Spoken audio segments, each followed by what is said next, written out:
आज हम आप लोग को मेल रिप्रोडक्टिव सिस्टम कॉकरोच के बारे में बताएंगे।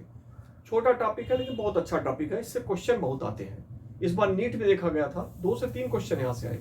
टीजीटी पीजीटी में बराबर यहाँ से क्वेश्चन आते हैं। कोई भी कंपटीशन देख लीजिए तो क्वेश्चन जरूर आते हैं कॉकरोच से। ठीक है, और कॉकरोच में भी कौन सा part? Mail reproductive system of cockroach से। अगर मेल रिप्रोडक्टिव सिस्टम कॉकरोच को देखें तो इसमें एक पेयर टेस्टिस होती है। कितने पेयर टेस्टिस होती है? एक पेयर।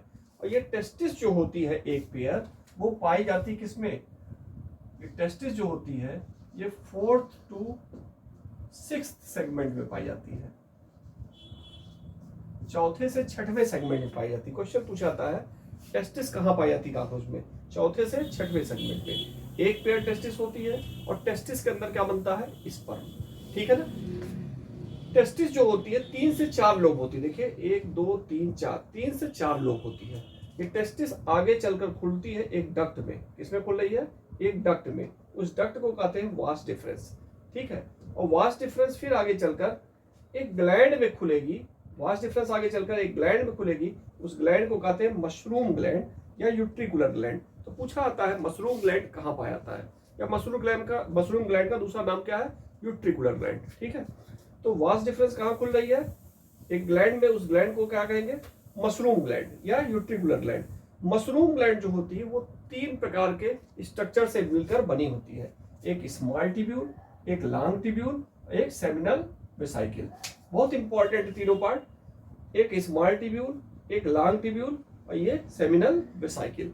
3 पार्ट से मिलकर क्या बनती है? मशरूम ग्लैंड या यूट्रिकुलर ग्लैंड। इसमें देखिए तीनों के अलग अलग काम है। सेमिनल वेसिकल क्या करती है? सेमिनल वेसिकल स्पर्म को स्टोर करती है। सेमिनल वेसिकल क्या करती है? स्पर्म को स्टोर करेगी। जो स्पर्म होंगे वो सब क्या होंगे? इकट्ठा होंगे। ठीक है, ये स्पर्म है, ये इकट्ठा होंगे और इकट्ठा होके आपस में एक दूसरे से जुड़ेंगे। ठीक है, और जुड़ के बनाएंगे स्ट्रक्चर, उसे कहेंगे स्पर्म बाल। ठीक है, क्या बनाएंगे? स्पर्म बाल। तो सेमिनल वेसिकल में क्या होगा? स्पर्म कलेक्ट होंगे और इकट्ठा होकर क्या बनाएंगे? स्पर्म बाल। ठीक है, फिर आता है लॉन्ग ट्यूब्यूल। ठीक है, लॉन्ग ट्यूब्यूल जो होता है वो स्पर्म बाल के चारों तरफ एक मेम्ब्रेन बनाएगा। इस मेम्ब्रेन को कहेंगे स्पर्मेटोफोर।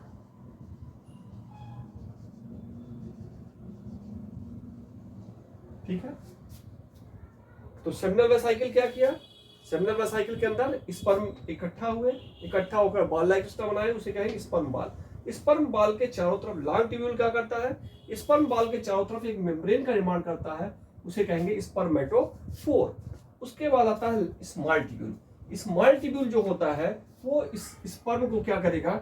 न्यूट्रिशन प्रोवाइड करेगा। क्या करेगा? यहाँ पे न्यूट्रिशन प्रोवाइड करेगा। ठीक है ना, इसको न्यूट्रिशन प्रोवाइड कर देगा। ठीक है, तो स्मॉल ट्यूब्यूल क्या किया? न्यूट्रिशन प्रोवाइड किया। लॉन्ग ट्यूब्यूल क्या किया? एक मेम्ब्रेन का निर्माण किया स्पर्म बाल के चारों तरफ, उसका स्पर्मेटोफोर। और सेमिनल वेसिकल में स्पर्म इकट्ठा हुआ। एक इंपॉर्टेंट चीज और है, जो लॉन्ग ट्यूब्यूल होता है यहाँ पर भी एक ग्लैंड पाई जाती है। अगर ये लॉन्ग ट्यूब्यूल को देखें तो लॉन्ग ट्यूब्यूल के टिप पर एक ग्लैंड पाई जाएगी। उस ग्लैंड को कहेंगे यूरिकोज ग्लैंड। कौन सी ग्लैंड होती है? Uricose gland. ठीक है, यूरिकोज ग्लैंड सिर्फ और सिर्फ मेल में पाई जाएगी। कहां पाई जाएगी? मेल में। ठीक, लॉन्ग ट्यूब्यूल के टिप पर एक ग्लैंड पाई जाएगी, उसे कहेंगे यूरिकोज ग्लैंड। यूरिकोज ग्लैंड कहां पाई जाएगी? सिर्फ और सिर्फ मेल में, फीमेल में नहीं पाई जाती है। क्योंकि मेल में पाई जा रही, फीमेल में नहीं पाई जा रही है, तो एक तरह से ये सेक्सुअल डायमॉर्फिज्म शो करेगा। क्या शो करेगा? Sexual dimorphism.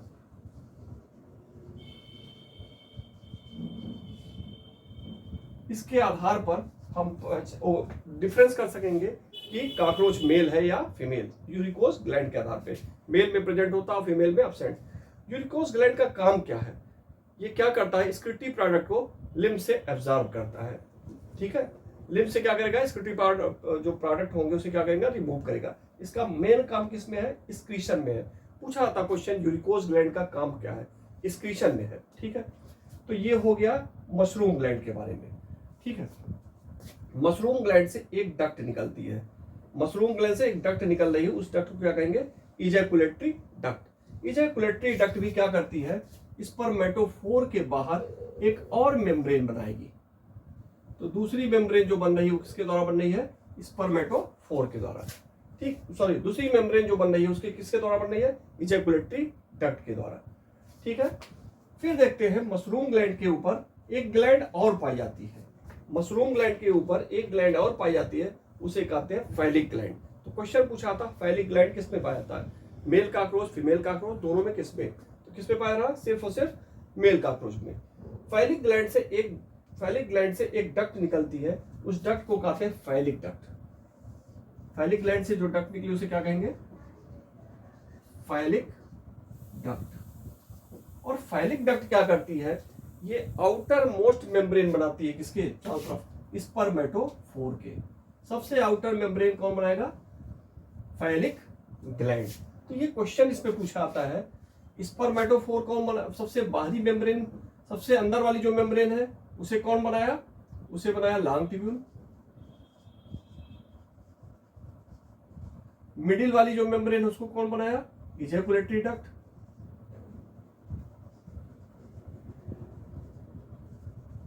और सबसे आउटर मोस्ट जो है उसे कौन बनाया? Phallic gland. ठीक है, तो ये आपको मालूम हो गया कौन सा स्पर्मेटोफोर कौन कौन बना रहे हैं स्ट्रक्चर। ठीक है, और फैलिक ग्लैंड बाहर ओपन होगा किसके द्वारा? फैलिक डक्ट के द्वारा। ठीक, तो ये हो गया ये इसके डिफरेंट पार्ट के। अब थोड़ा सा हम आते हैं इसके जेनाइटल पाउच। ये जो जेनाइटल पाउच वाला भाग है, ठीक है, जेनाइटल पाउच या चैम्बर को देखें, मेल जेनाइटल पाउच को देखें। अगर मेल जेनाइटल पाउच को देखते हैं, ठीक है ना, तो यहां पे हम देखते हैं कि ये इसका निर्माण जो होता है वो 9th और 10th जो सेगमेंट होता है डार्सल साइड का, ठीक है, और 9th सेगमेंट वेंट्रल साइड का, ये दोनों मिलकर किसका निर्माण करते हैं? जेनाइटल पाउच का। जेनाइटल पाउच का निर्माण कौन कर रहा है? 9वां और 10वां सेगमेंट डार्सल साइड और 9वां सेगमेंट वेंट्रल साइड का। ये चीज ध्यान रखिएगा। ठीक है, जैसे डार्सल साइड जो होगा, ठीक है, उसका कौन सेगमेंट? 9वां 10वां। और वेंट्रल साइड जो नीचे वाला होगा, वेंट्रल साइड का कौन सेगमेंट? 9वां सेगमेंट। ये बनाएंगे क्या? Genital pouch. अगर हम मेल काकरोच के एब्डोमिनल रीजन में देखते हैं, ठीक है, तो यहां भी देखते हैं बहुत सारे स्ट्रक्चर पाए जाते हैं। यहां भी क्या है? बहुत सारे स्ट्रक्चर है। देखिए क्या क्या। अगर एब्डोमिनल रीजन में देखें तो हम देखते हैं इसमें बाहर की तरफ पाया था एनल सर्सी। क्या पाया था है? Anal Cersei. एनल सर्सी जो होता है ये मेल और फीमेल दोनों में पाया जाता है। कहां पाया जाएगा? ये मेल काकरोच में भी पाया जाएगा और फीमेल में भी पाया जाएगा। ठीक है, एनल सर्सी किस में पाया जाएगा? मेल और फीमेल काकरोच दोनों में। दूसरा इंपॉर्टेंट चीज होता है, एनल सर्सी जो होता है वो 15th सेगमेंट का बना होता है, 15 सेगमेंट्स का बना होता है।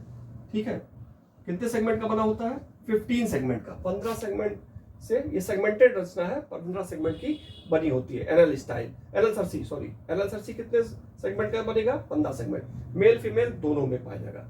ठीक है ना। अगला इंपॉर्टेंट चीज है, एनल सर्सी जो होती है वो किस सेगमेंट में पाया जाएगा?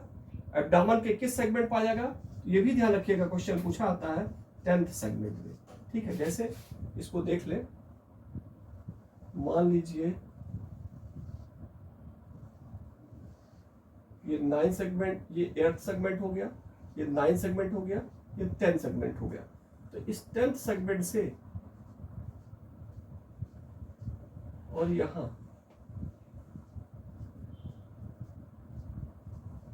ये क्या बन गया? 10 सेगमेंट से एनल सर्सी। ठीक है, ये सेगमेंटेड रचना है और किस सेगमेंट से जुड़ी हुई है? 10 सेगमेंट से। ठीक है, तो आपको मालूम हो गया एनल सर्सी मेल और फीमेल दोनों पाया जाएगा, 15 सेगमेंट का बना होता है और किस सेगमेंट से लगा होता है? 10वें सेगमेंट से लगा होता है। ठीक है, अब बात आती है एनल स्टाइल की। किसकी बात आती है? एनल स्टाइल मोस्ट इंपॉर्टेंट है। एनल स्टाइल सिर्फ और सिर्फ पाया जाता किसमें?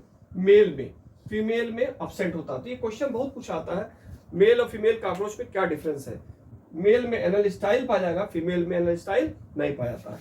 और एनल स्टाइल जो होता है वो देखिए अनसेगमेंटेड है, ये सेगमेंटेड नहीं है।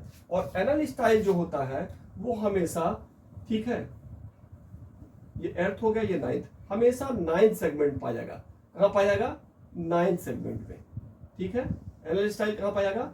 9th सेगमेंट में, ठीक है। 10th सेगमेंट में एनल सर्सी और 9th सेगमेंट में क्या पाया जाएगा? Anal style.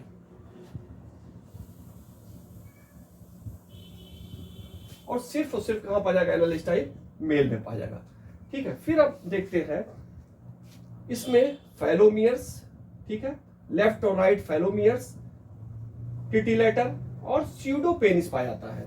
स्यूडोपेनिस, टिटिलेटर, फैलोमियर्स ये सब मिलकर बनाते हैं मेल एक्सटर्नल जेनाइटेलिया। क्या बनाते हैं? Male external genitalia.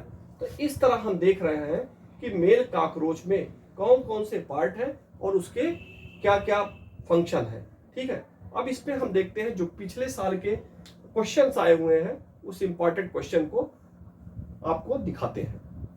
चलिए अब कुछ इंपॉर्टेंट क्वेश्चन देखते हैं जो आए हुए हैं विभिन्न कंपटीशन में, ठीक है। पहला क्वेश्चन है, anal cerci are paired jointed outgrowth found in cockroach, these arises from. Anal cerci देखिए ये बना हुआ है और यहाँ ये बना है। एनल सर्सी को क्या कर रहा है? पेयर्ड है, पेयर्ड में पाए जा रहे हैं। दूसरा क्या कर रहा है? जॉइंटेड है, ठीक है, जॉइंटेड है, ठीक है। सेगमेंटेड है, सेगमेंटेड हो गया, ठीक है। कितने सेगमेंट अभी आपको पता है? 15 सेगमेंट एनल सर्सी में, 15 सेगमेंट, ठीक। अब पूछ रहा है दीज अराइजेज फ्रॉम, ये कहां से एनल सर्सी अराइज होगा? 9th से, 10th से, ठीक है, 11th से, 12th से, किससे अराइज होगा? तो एनल सर्सी किस सेगमेंट से अराइज हो रहा? 10th सेगमेंट से, ठीक है। किस सेगमेंट से अराइज हुआ? 10th सेगमेंट से, ठीक। देखिए कितना आसान क्वेश्चन रहा। अगला चीज देखिए, in male cockroach anal style arise from. Male cockroach में एनल स्टाइल कहां से अराइज होगा? 7th abdominal segment, 9th abdominal segment, ठीक है, 10th एब्डोमिनल सेगमेंट या 4th and 5th abdominal segment. तो एनल स्टाइल कहां से अराइज हो रहा? 9th सेगमेंट से। कहां से अराइज हो एनल स्टाइल? 9th सेगमेंट से। चलिए अगला क्वेश्चन देखते हैं। अगला क्वेश्चन जो इसमें है, male and female cockroach can be distinguish externally by. Male और फीमेल कॉकरोच को एक्सटर्नली किससे डिस्टिंग्विश करेंगे, किससे इसका अंतर करेंगे? पहला है एनल स्टाइल इन मेल, दूसरा है एनल सर्सी इन फीमेल, तीसरा है anal style and antennae in female, चौथा है बोथ बी एंड सी, ठीक है। तो पहला एनल स्टाइल इन मेल, ठीक है, यही ऑप्शन सही है। एनल स्टाइल मेल में पाएगा। दूसरा anal Cersei in female, anal Cersei female में नहीं, मेल में भी पाई जाएगी। फिर है anal style and antennae in female, anal style female में पाया ही नहीं जाएगा। तो ऑप्शन कौन सा सही हो गया? एनल स्टाइल इन मेल, ठीक है। अगला क्वेश्चन देखते हैं, mushroom gland is a part of. Mushroom gland किसका पार्ट है? Male reproductive system of cockroach, female reproductive system of cockroach, male reproductive system of rabbit, female reproductive system of rabbit. तो mushroom gland किसका part हो गया? Male reproductive system of cockroach. देखिए male reproductive system of cockroach का हो गया, ठीक है। कितने आसान क्वेश्चन है, एक बार समझने पे बहुत आसान हो जाते हैं। फिर कह रहा है number of segments in anal Cersei of cockroach. कितने नंबर ऑफ सेगमेंट्स होंगे एनल सर्सी में कॉकरोच के? 12, 15, 18, 10। तो अभी बताए हैं एनल सर्सी में कितने सेगमेंट होते हैं? 15 सेगमेंट, ठीक है। अगला क्वेश्चन देखिए, फिर अगला क्वेश्चन है anal style is present in. Anal style कहां प्रेजेंट होगा? Male cockroach, female cockroach, both the sex, none of the above. तो सिर्फ और सिर्फ किस में होगा? मेल कॉकरोच में। बोथ में नहीं होगा, फीमेल में नहीं होगा। अगला क्वेश्चन देखिए, collateral gland is present in. Collateral gland कहां प्रेजेंट होगी? Male cockroach, female cockroach, both, none of the above.